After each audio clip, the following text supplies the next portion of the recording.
Yeah, so now we are going to have a look at inner text. We briefly touched upon this, that inner text basically represents the rendered text of a node and its descendants, which means that if there is a particular node or element, node and element is used interchangeably in the DOM world. Okay, so if a particular element is there, then using inner text we can get what is the text content, what is the rendered text content. Rendered text content means whatever is rendered on the browser. So that rendered text content can be accessed, and not only it can be accessed, it is a writable property, which means that you can set also. So let's say we have something like this p tag, which is like which is rendering this hello world, right?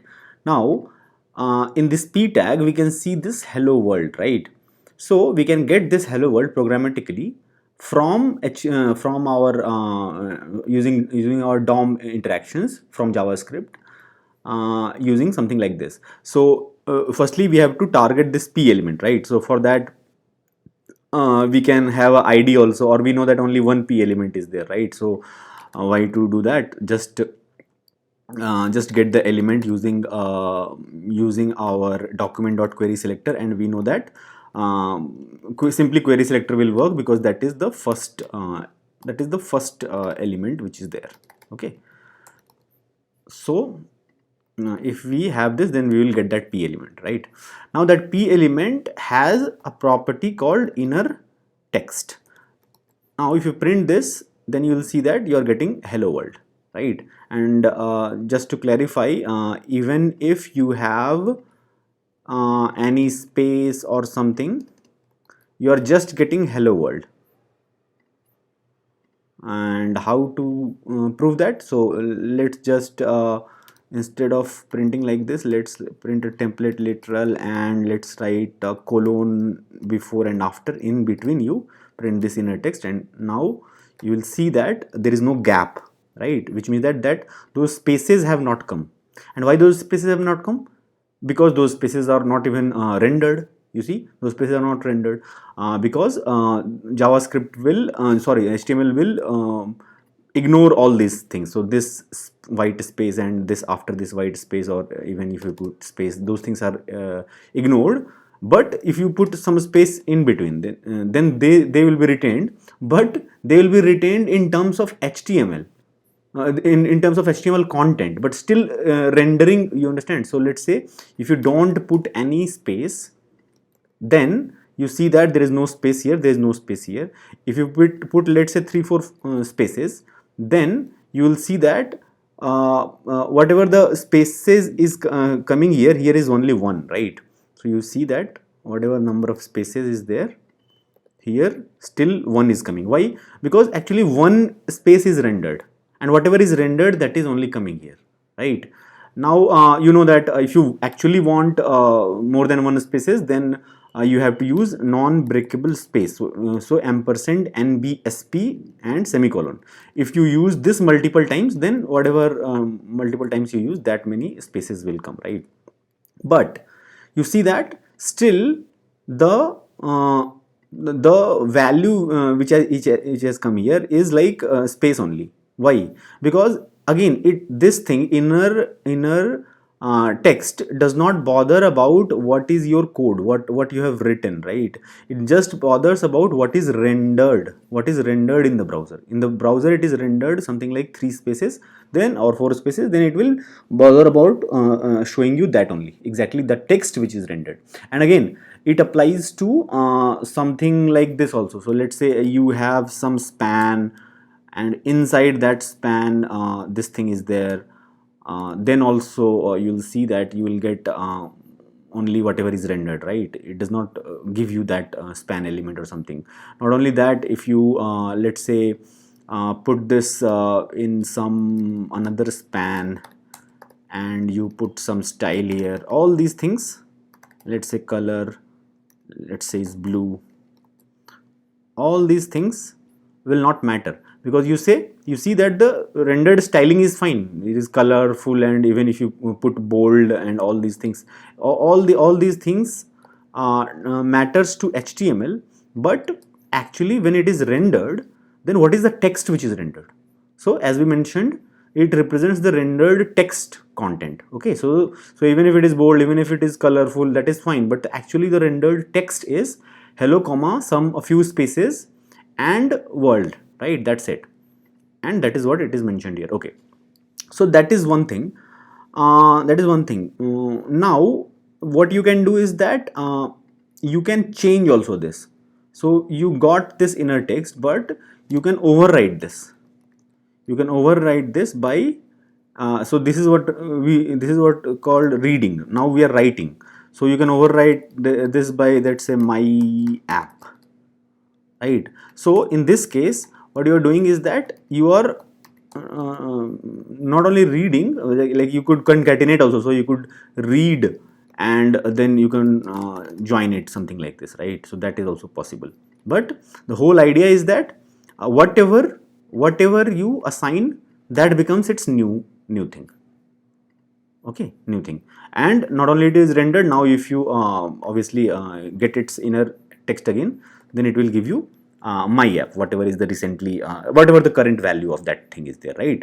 So we have seen that inner dot element, any element dot inner, and you understand that all the other nodes are gone. So earlier might be that there are other nested things are gone, but if you set something like inner text, and later we will see inner HTML also, whatever, if you set on something here, then after that it will overwrite it, it will sort of remove everything and replace it with my app, something like this, you understand? So that is what is happening essentially.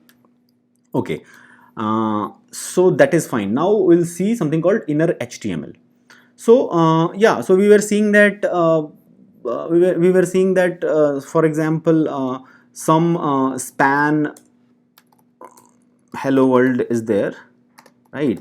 And even if span is there, we were seeing that this thing was printing just hello world, right?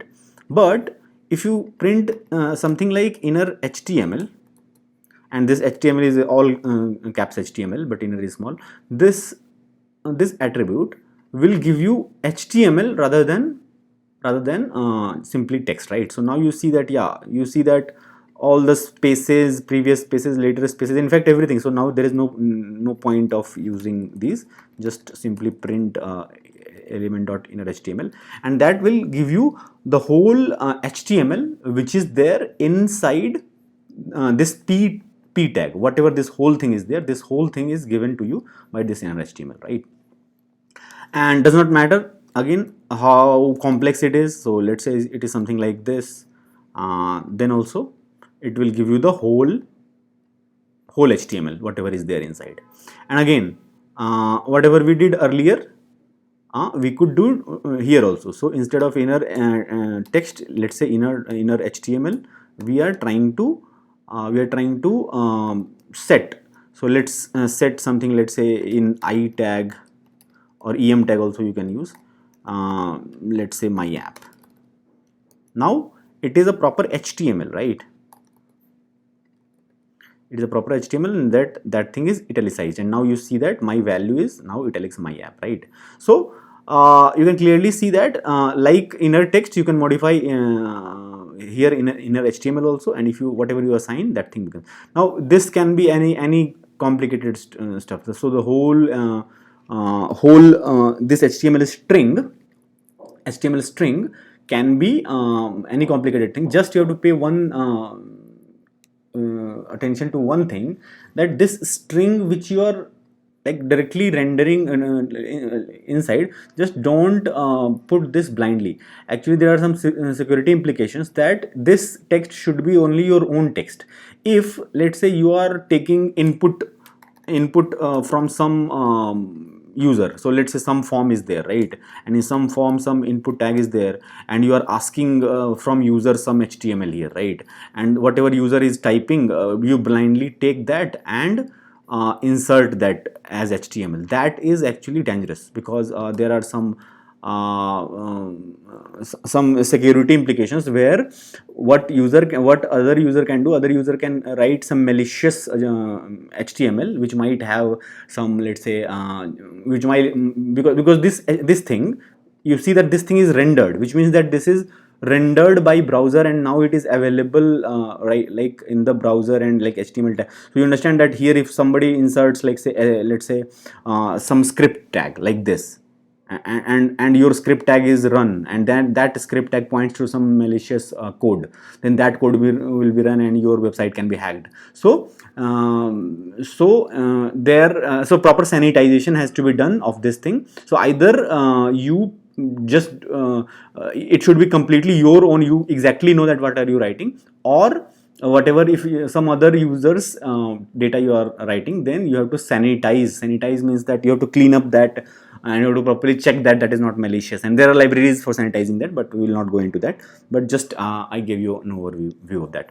Okay, so we saw inner text and inner HTML. Inner HTML, as we saw that it also you can get or set the markup, which means that it's not a normal text, the whole HTML markup can be obtained, or a whole HTML markup can be set using this inner HTML.